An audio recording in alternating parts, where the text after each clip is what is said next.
بسم الله الرحمن الرحيم. السلام عليكم ورحمة الله وبركاته.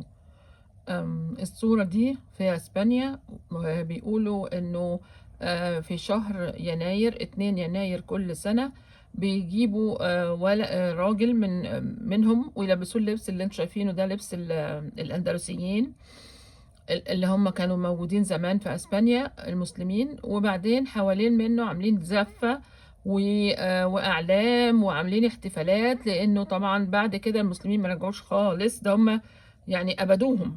هم خدوا المفاتيح من الامير ابو عبد الله الصغير ده اهو،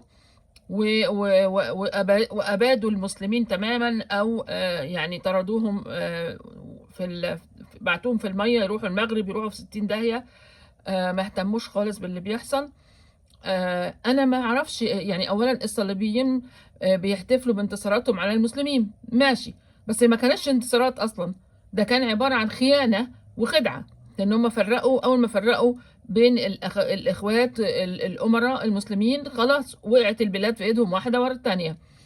وبعدين احنا دلوقتي بقى عندنا المسلمين بيحتفلوا باعياد الصليبيين، كريسماس بقى وشجرة ومش عارفة ايه، والكلام ده ملوش اي لازمة. حتى المسيحيين نفسهم اللي فاهمين دينهم ما بيعملوش الحاجات ديت.